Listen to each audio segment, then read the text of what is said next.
Bonjour, aujourd'hui nous allons parler du phishing ou hameçonnage en français et des mails frauduleux que nous recevons régulièrement dans nos boîtes mail. Je vais vous donner un certain nombre de points de vigilance pour ne pas tomber dans les pièges que nous tendent les pirates.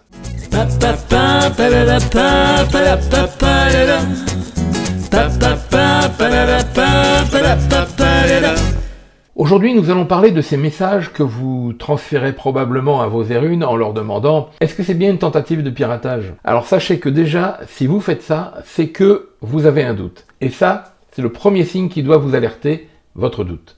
Car si vous avez un doute, c'est déjà mauvais signe. Ça devrait suffire à vous aider à prendre une décision. Il faut savoir que les auteurs de ces messages frauduleux n'ont qu'un but. Vous soutirez quelque chose. C'est le principe du phishing ou de l'hameçonnage.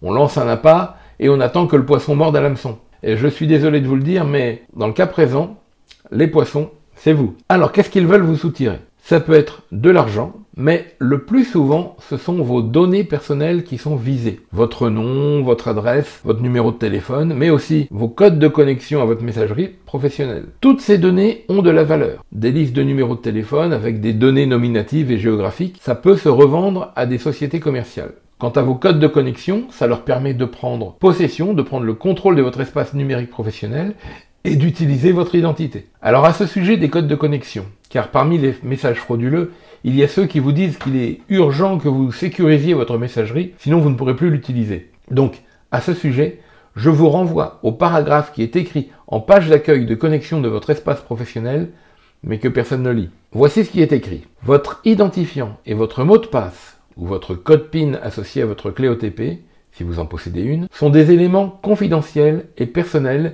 qui garantissent votre identité au sein de votre environnement professionnel. Vous ne devez en aucun cas les communiquer. La division des services d'information DSI ou toute entité académique ne vous adressera jamais de message vous invitant à transmettre votre identifiant et votre mot de passe. La communication de ces informations entraîne des usurpations d'identité qui entravent le bon fonctionnement du système d'information, son intégrité et sa confidentialité, ce qui est susceptible de dégrader fortement le fonctionnement des outils informatiques que vous utilisez au quotidien. Merci de votre vigilance. Donc vous voyez qu'il n'y a pas trop de questions à se poser quand vous recevez ce genre de message qui vous demande de saisir vos identifiants. Souvent, les auteurs de ces messages frauduleux essaient de les déguiser en messages qui viendraient de l'administration. Les pirates essaient de se camoufler derrière un déguisement pour donner l'illusion de messages très sérieux dont il faut absolument s'occuper. Alors, quels éléments peuvent vous mettre le doute? Bien souvent, ce sont des indices sur la forme du message. Premier point de vigilance, il peut y avoir des fautes d'orthographe. Les administrations ne laissent pas de fautes d'orthographe dans leur courrier. Ça, c'est un indice qui doit vous mettre la puce à l'oreille. Mais aujourd'hui, les pirates commencent à être plus vigilants sur les fautes d'orthographe. Deuxième point de vigilance, il peut aussi y avoir des tournures de phrases inadaptées ou des façons d'écrire inappropriées. Je vous propose un exemple d'un message que j'ai reçu hier justement. Analysons ce message. Personnellement, avant même de l'ouvrir, je vois que c'est un faux. Et ça pour 3 raisons. Tout d'abord, l'objet du message. Sécurisez votre compte de messagerie. Ça, c'est maintenant devenu un classique. Ce sujet de la sécurisation des messageries est très souvent utilisé par les pirates. Ensuite, l'expéditeur. ac-orléans-tour.fr en majuscule. Et en fait là, on ne voit pas de quelle adresse mail ça vient. Ça peut donc cacher quelque chose. Et enfin, troisième point, l'heure de l'expédition, 23h22.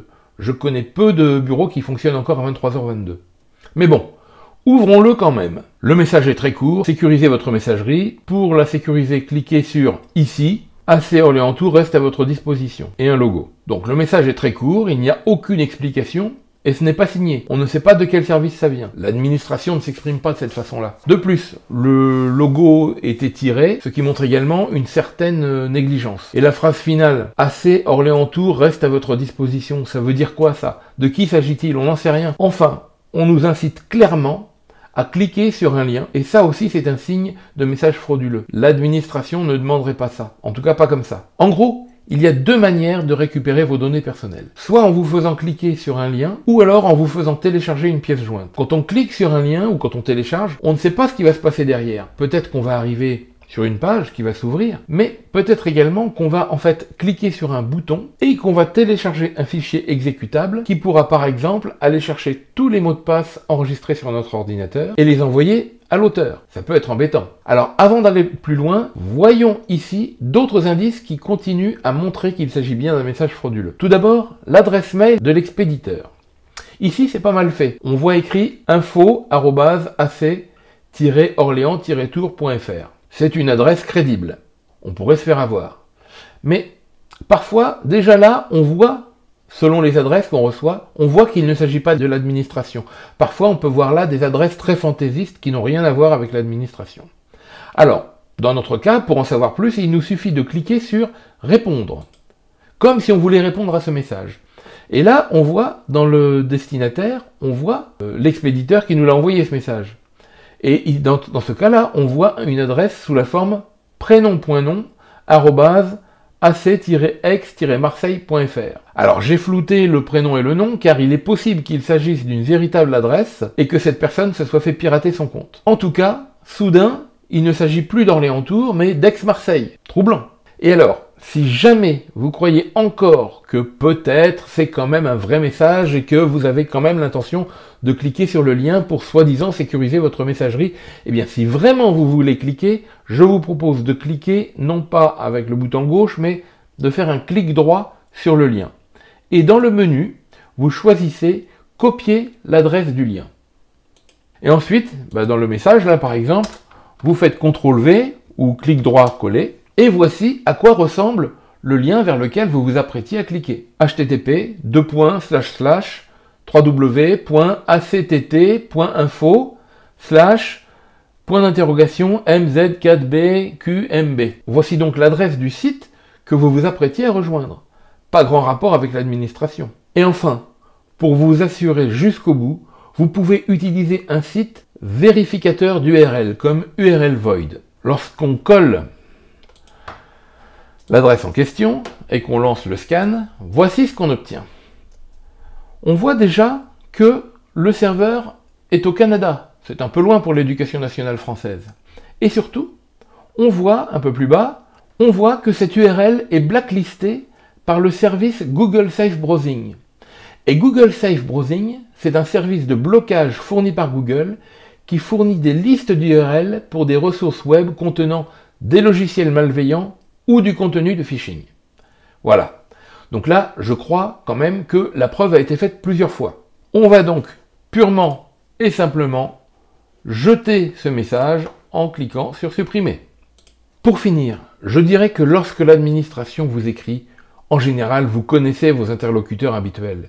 Et surtout, ne jamais cliquer sur un lien, ne jamais télécharger une pièce jointe dans un message dont on n'est pas sûr de savoir qui est l'expéditeur. Je voudrais aussi répondre à une remarque qu'on me fait souvent. Souvent j'entends « Oui, c'est pas normal, c'est inadmissible, la messagerie professionnelle ne devrait pas laisser passer ce genre de mail, on en reçoit trop, on n'a pas que ça à faire. » À ça, je voudrais répondre que tout le monde les reçoit, ces messages frauduleux.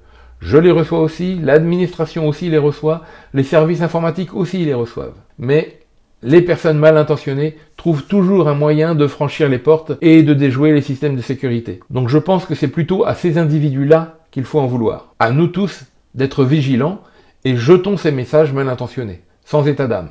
J'espère que vous avez apprécié cette vidéo et que ça pourra vous aider à jeter sereinement ces messages. Si c'est le cas, n'hésitez pas à me lâcher un pouce bleu, à vous abonner à la chaîne, c'est très important pour moi, car au-delà des encouragements que vous m'envoyez de cette façon-là, ça aide à mieux référencer la chaîne parmi la YouTube jungle. Merci à tous les partageurs sur les réseaux sociaux, merci beaucoup à mes tipeurs préférés.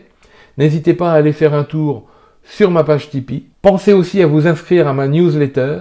Je vous mets tous les liens utiles en description. L'adresse de mon blog, ma page Tipeee, la chaîne de Circo, des liens affiliés sur tout le matériel que j'utilise pour faire mes vidéos, et enfin ma chaîne musicale. Allez, je vous dis à bientôt. Salut!